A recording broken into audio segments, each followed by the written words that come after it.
The next step is they're going to try to gaslight us into thinking that this has everything to do with things other than what I'm describing. This is about economics. This is about the political left. This is about everything other than what it's really about. For example, I saw Tucker Carlson interview Matt Walsh, and they're talking about the great replacement, that non-white people are replacing white people everywhere where we used to reside. And Tucker said, I'm not even saying it's a bad thing, but they're telling us that this is happening and they're denying that it's real. He says, I'm not even saying it's a bad thing. He repeatedly and consistently says, identity politics is evil. And the great replacement has nothing to do with racial demographics. It has to do with voting rights. Well, here's a statistic for you. Since 2012, 50% of this country's newborns have been white and 50% have been non-white. So in the census, it will tell you that the country is 57% white, 43% non-white.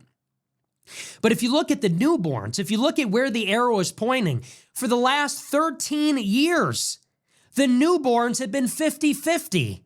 For the younger generations, it is 50-50. For Gen Z, for Gen Alpha, this is our country. And when we are the old people, when the boomers and then the Gen Xers die... That stat, by the way, is very similar to the UK. The UK is slightly better. It's 55 to 60% of all births in the UK.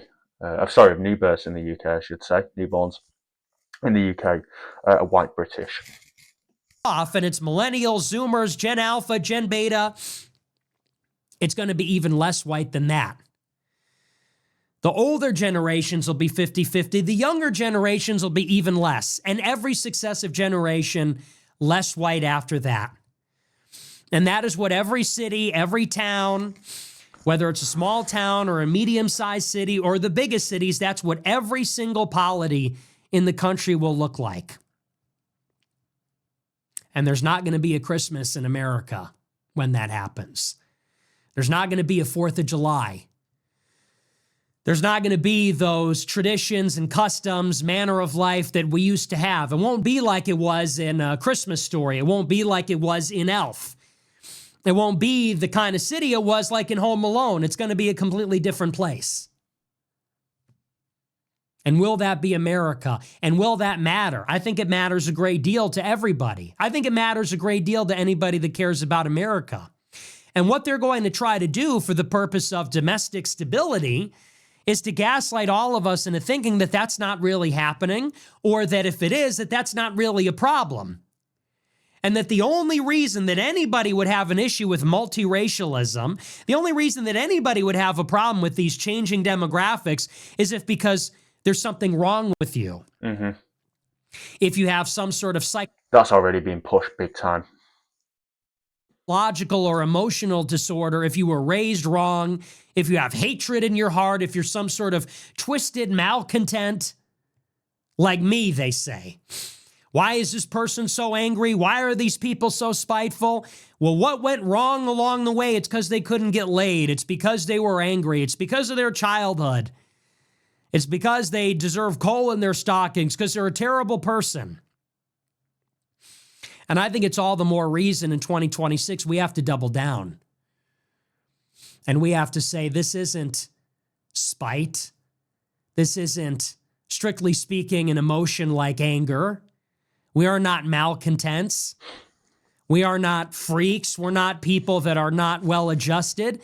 I think everybody from every age group, from every demographic cohort, men and women, married men, single men, married women, single women, young and old, I think everybody is realizing we want to fight for our civilization. We want to have a civilization.